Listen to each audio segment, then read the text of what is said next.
Las noticias en contexto con Adela Coriad. Le doy la más cordial bienvenida a En Contexto. Hoy vamos a hacer un breve análisis de todas las propuestas electorales y de lo que conviene al país en materia de negocios, de inversiones y también de empresas en Voto 24.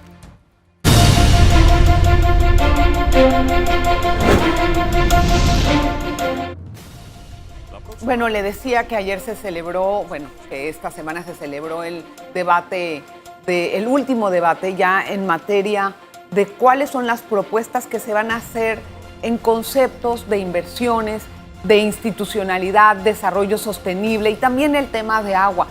¿Qué es lo que aportaron los candidatos, además de reproches y algunas ideas de las que vamos a tratar de llevar a la realidad, a la implementación y de la misma manera entender si son en este momento necesarias, inmediatas? ¿Cuál es la prima urgencia que tiene el país en este momento para poder sacar adelante de la situación en la que nos encontramos? Este tema lo vamos a analizar precisamente con los empresarios, con el presidente de todos los gremios empresariales, Temístocles Rosas, presidente del Consejo Nacional de la Empresa Privada. Gracias, don Temístocles, bienvenido. Gracias, Adelita, por invitarme. Bueno, si yo le pidiera un balance del debate, ¿qué me diría? Mira, yo me quedo con que en estos momentos los candidatos están enfocados en tratar de lograr las simpatías de la población. Muchas propuestas todavía no le hemos escuchado la parte práctica, la parte del cómo se van a hacer con el tema de el financiamiento. Todos sabemos que tenemos una situación fiscal apretada y que no hay dinero para todas las cosas que se quieren hacer. Entonces, me quedo con ese balance de que todavía las propuestas carecen de practicidad financiera y viabilidad, y más allá de ser un elemento para atraer votos, lo que puede ser más adelante también es un elemento de frustración cuando no sea fácil y rápido como se está vendiendo la ejecución de dichas propuestas. Sí, y además lo que vimos también es algunas de las ideas, muchos candidatos consecuentes con lo que han dicho antes, no hubo ninguna sorpresa, pero algunos otros sí con la finalidad de innovar y de plantear nuevas cosas. Si usted creería que llegara el nuevo gobierno, ¿cuál será o cuál debe de ser, según los empresarios, el primer punto a tratar? Lo primero a lo que debe de abocarse el nuevo gobierno. Bueno, yo te diría que lo más importante es ver la situación fiscal del país. ¿Qué capacidad tengo yo de recursos para poder hacer cambios? Vas a tener un presupuesto que sí, hoy está rondando los 30.000 y tantos millones de dólares. ¿Cómo va la recaudación? ¿Y qué disponibilidad tengo para concluir los proyectos de inversión? ¿Y cómo voy a planificar el siguiente? Todos han dicho que tienen que hacer un gobierno austero. Si tenemos una planilla superior o cercana a los 5.000 millones al año, con una cantidad de funcionarios públicos que rondan los 260.000, vas a hacer ajustes en la planilla estatal, vas a reducir eso para tener un gasto menor. ¿En dónde están esos ahorros? Esos son temas que todo el mundo le echa la culpa a la Asamblea, que le van a cortar el tramo a la Asamblea. Pero son 250 millones lo que tiene la Asamblea, pero tienes un grueso de otras cosas que también tienes que mirar y ver en dónde se pueden hacer eficiencias dentro del presupuesto. Y esa es una tarea que no es fácil y que va a requerir de diálogo y conversación. Primero la parte fiscal y después de tener una idea de las finanzas, ¿qué pasa? Primero, como te digo, después de eso de las finanzas, es impostergable el tema tanto de la solución al problema de insuficiencia financiera del IBM de la Caja de Seguro Social y el tema del agua para el Canal de Panamá. Eso tiene que resolver en el segundo semestre de este año. Yo pienso que el tema del agua para el canal es simplemente una materia de consenso, de hablar con las comunidades que se oponen, de explicarles que yo creo que eso ya lo ha hecho el canal en repetidas ocasiones, según lo que nos han dicho sus directivos, y de intentar cambiar la ley para saber quién lo va a hacer. Si lo va a hacer la ACP, hay que cambiar la ley. Si lo va a hacer el gobierno, que yo no creo que es la mejor forma, la verdad, entonces dejarlo como está y darle el go. Sí, pero tiene que contar, Adelita, con la viabilidad política y la voluntad política para poderlo hacer. O sea, tienes que llevar un proyecto de ley a la Asamblea que permita generar embalses, tienes que decidir es cambiar la ley. y decidir si nos vamos por esta opción, que según yo he escuchado a todos los directivos del canal y al administrador Vázquez, es la más viable. Es la de Río Indio, que es la que tiene todos los estudios, tiene toda una serie de cosas y que se haga. Y aprovechar el tiempo en que vamos a poder recibir agua. Mire, este año, y estamos un poco desfasados tal vez con esta situación de las tomas de decisiones, este año de sequía hubiera sido excelente para poder hacer el embalse. Y el próximo año, o sea, el año que está en curso prácticamente va a ser un año de mucha agua. Hubiera sido bueno para empezar a llenar. Pero la decisión no se tomó a tiempo, pero es una decisión impostergable y ese es un tema. Sí, bueno, qué lástima. Eso es una lástima porque tenemos ese tema. Y también el tema de la Caja de Seguro Social y el IBM. ¿Qué espera usted de la reforma? Una decisión empezando el gobierno inmediata, como me dice, y cómo hacerla. Porque mira, eso refleja mucho problema. Hay dos cosas que se tienen que ver dentro de la situación de la Caja. Primero, que se requiere una reforma a la ley de la Caja de Seguro Social para que tenga la estructura de gobernanza que es la correcta y la adecuada para una institución como eso. Eso va a requerir de la revisión de la conformación de la Junta Directiva, de la gobernanza dentro de la institución, el nombramiento del director y las capacidades que tiene. Eso suena muy sencillo, pero eso no es tan fácil porque en la Caja hay una cantidad de grupos que se va a tener que hablar y decorar. Pero aparte de eso, que es lo que va a ayudar a que se tenga medicinas, citas a tiempo y las condiciones de salud que debe proveer la Caja del Seguro Social, tenemos que sentarnos en una mesa, todos los sectores, a ver cuál es la propuesta de reforma que se requiere al Fondo de Pensiones del IBM. Hay ya posiciones claras. Sí, y las quiero analizar, pero después de la pausa. Espéreme, don Temi, para no extendernos tanto, vamos a hacer la pausa y vamos a regresar enseguida con este análisis.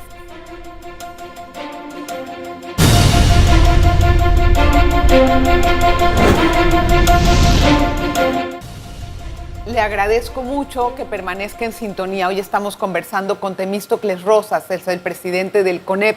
Antes de ir al cambio, habíamos quedado en un análisis sobre cuál va a ser el método para reformar el programa IBM de la Caja de Seguro Social. Y en realidad, sabe que ya está todo dicho. Los empresarios ya pusieron su propuesta, que son de 3 pilares.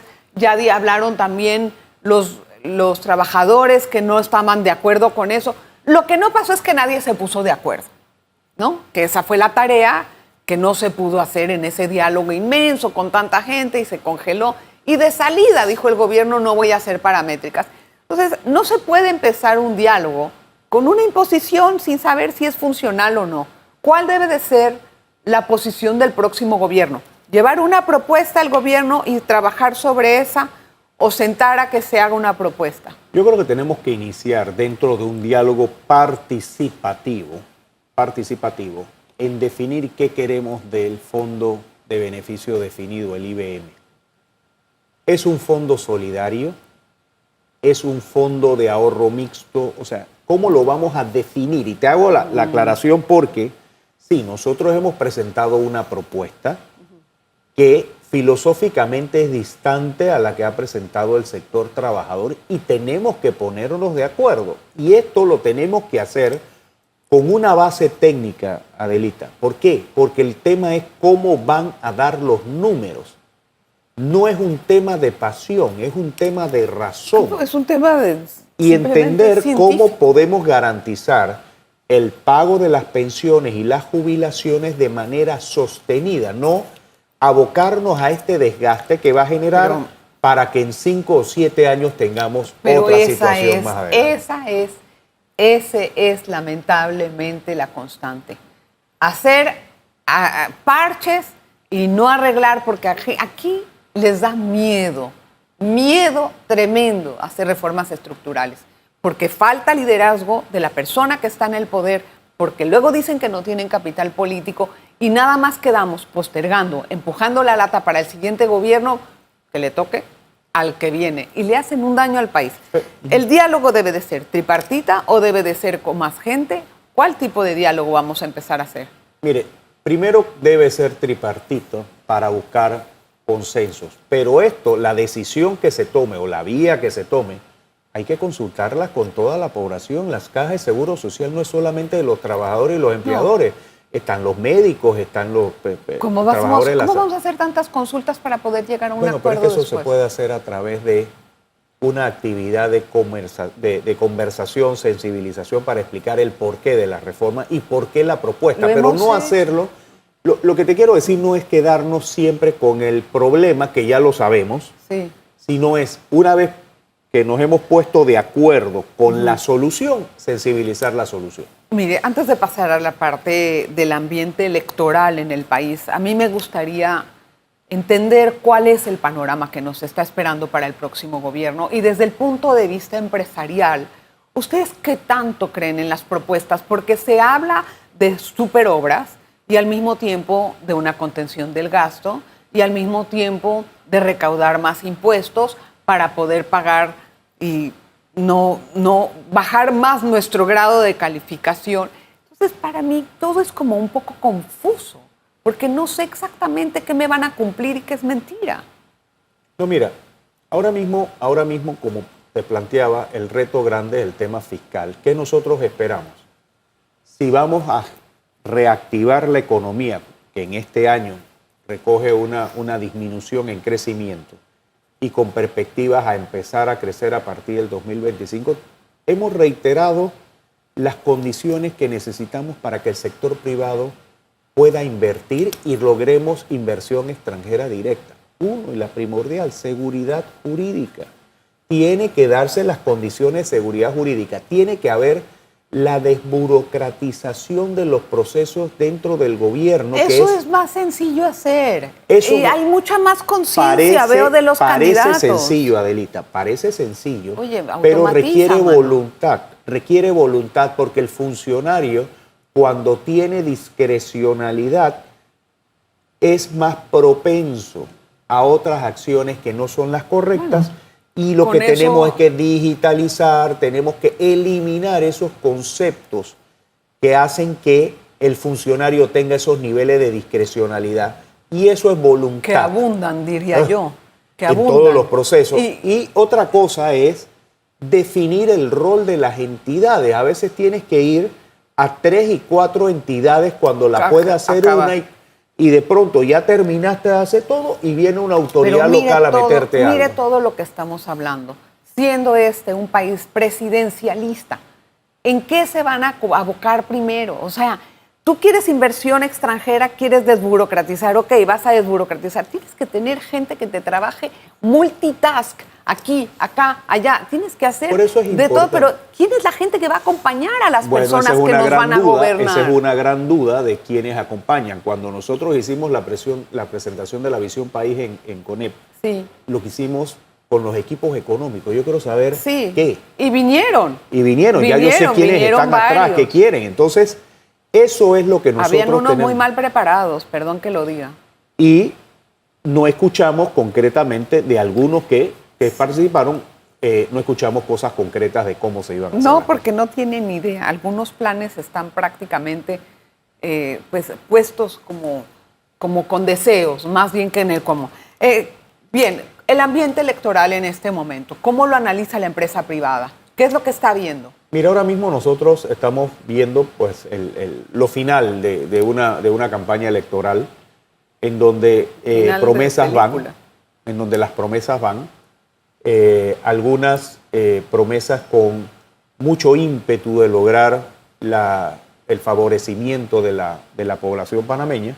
Sin embargo, sí, y como reiteré desde el inicio del programa, un poco a la espera de qué vamos a recibir y cómo lo vamos a hacer. Ahora mismo nosotros esperamos que pueda existir las condiciones para que el torneo electoral el 5 de mayo se lleve sin ningún contratiempo.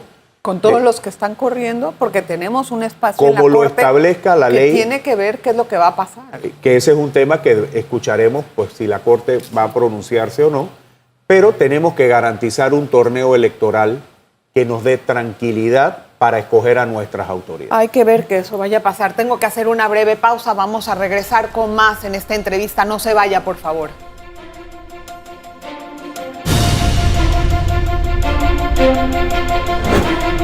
Gracias por continuar en sintonía. Bien, en este bloque yo quiero entender cuál puede ser el escenario futuro en cuanto a la decisión de la Corte sobre la inhabilitación o no, o sea, sobre la constitucionalidad o no del acuerdo de sala del Tribunal Electoral.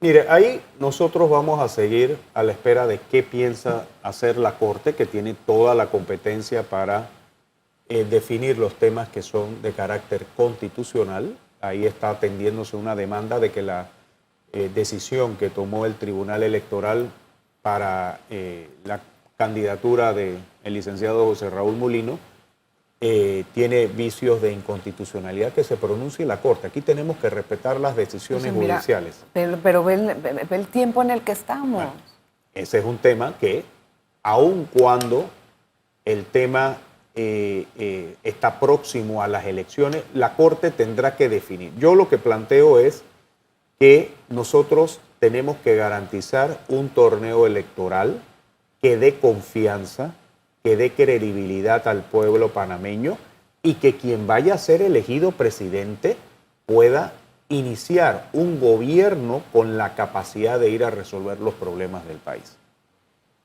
Eso es una prioridad. Cuando me dice que dé confianza, sí, pero lo que yo quiero entender es bien, que dé confianza. Y yo quiero que dé confianza, pero a la vez la confianza está en la credibilidad de la Corte. O sea, ese es el ritmo de confianza que va a generar esta elección. La confianza que tenga el ciudadano en la Corte, en la decisión que tomen los magistrados. Algunos dirán que eso es parte de una campaña en contra del candidato o de X. Algunos dirán que es una excelente campaña, una excelente decisión, según lo que digan. Pero esto va a ser otra vez una polarización de fuerzas y eso peor para tomar las decisiones que vamos a necesitar. Sin embargo, lo que tenemos que tener claro es que sí, la Corte tiene competencia para analizar los temas que involucran constitucionalidad o no constitucionalidad de un acto ejercido dentro de otra jurisprudencia o dentro de otro acto administrativo. En eso no podemos cuestionar la capacidad de la Corte en dirimir estos temas de inconstitucionalidad. Pero lo que es el tiempo de pronunciarse cuándo es el mejor tiempo, esos son controles que la propia Corte Suprema de Justicia tendrá que definir. Ahora bien, yo he reiterado que tendremos que respetar las decisiones de la Corte cuando se hagan, así como defendemos la decisión de la Corte de haber declarado el constitucional el contrato de la mina que lo hizo en velocidad. Y entonces no hemos hablado de eso. Entonces, también tenemos las demandas de las minas que van a empezar a llegarnos por miles de millones.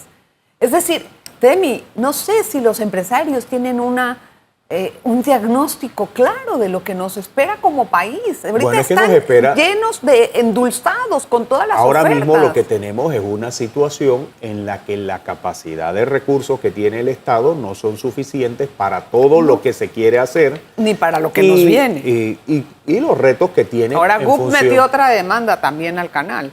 Y ahí tenemos que analizar las posibilidades dentro de las demandas, como reitero, ser menos pasionales y más racionales para que podamos encontrar las fórmulas que nos permitan tener los espacios que queremos. Si en este país se logra dejar el egoísmo a un lado, dejar el qué hay para mí, dejar el yo qué tengo después de esto, y realmente podemos ser un poco más solidarios y definir nuestro futuro, podríamos salir adelante. Es una situación muy delicada y muy difícil de lograr. Igualmente, vienen unas reformas constitucionales. La empresa privada está a favor. ¿Cuál es el mejor método que ustedes plantean? Primero queremos asegurar que sí es necesaria una reforma a la Constitución, cómo se prevén las reformas a la Constitución. Y ahí es donde nos hemos encontrado a través de los últimos años limitaciones para la reforma, porque una propuesta de reformas tiene que irse a presentar a la Asamblea para que la Asamblea apruebe las reformas y después vaya a una consulta a la población, llámalo referéndum, llámalo plebiscito, lo que establezca la ley, pero tiene que pasar por la Asamblea. Y si ahí estamos hablando de que la reforma va a cambiar la estructura de la Asamblea, va a definir nuevas circunscripciones políticas en las provincias para la escogencia de los diputados, todo eso tiene una situación de cambios que tendríamos que esperar la voluntad de la Asamblea. Entonces, ¿cómo tienes esa reforma? ¿Qué se va a hacer? ¿Una reforma con paralela? ¿Unos cambios que proponga el gobierno? O sea, todo eso cuando se habla de una constituyente, como lo bien mencionó una candidata, una constituyente originaria o una constituyente... No existe originaria ni nada. Constituyente es un cambio completo, se acabó. Exacto, pero quiero hacer la salvedad que se habla originaria. Al final sigue siendo una constituyente. Sí. ¿Quiénes van a ser los constituyentes? ¿Quiénes van a ser los constituyentes? ¿Cómo se eligen los constituyentes? O sea, ¿cuál va a ser la representatividad? ¿Qué ideas van a traer con ellos? ¿Cuál va a ser la representatividad? Este tema de reformas... Veo muy delicado. ¿Y cómo se van a elegir estas personas? ¿Va a primar el clientelismo? ¿No va a haber clientelismo? Este tema de reformas es un tema que definir muy bien cómo se tiene que hacer, o, como bien se menciona, 2 asambleas en 2 periodos. ¿Por qué método crees que se va a...? Mira, a nosotros nos ha servido el ejemplo de la reforma de 2 asambleas. El gobierno saliente aprueba y la ratifica el gobierno entrante. O sea que no tendríamos reformas constitucionales hasta el 2029. Otro atraso. ¿Por qué no se puede llamar a sesiones extraordinarias y convocar para reformar la Constitución en junio? Bueno, ¿por qué no lo van a hacer? Es viable. Porque no lo van a hacer. Es viable. Ya trataron y no pudieron entrando. Ahorita está saliendo, tomando en cuenta todo lo que no han hecho, menos. No. Me quedo con la voluntad. Sí, me quedo también con eso. Que nos vaya bien, don Temi, porque el país que tenemos es un país muy, pero muy privilegiado dentro de la región y en el mundo. Aquí y no lo estamos cuidando. Aquí tenemos cosas muy positivas, cuidémoslas. Pensemos siempre en aquellas cosas que podemos hacer bien y este país solito va a generar condiciones favorables para todos los países. Ojalá que sea así. Gracias, don Temi, por estar con nosotros en Contexto. Oiga, y gracias a usted también por toda la atención. Gracias a todas las personas que nos dicen, que nos ven en la tele. Saludos para todos ustedes. Todo este equipo de producción y de controles, todos estamos muy agradecidos con usted. Nos vemos la próxima.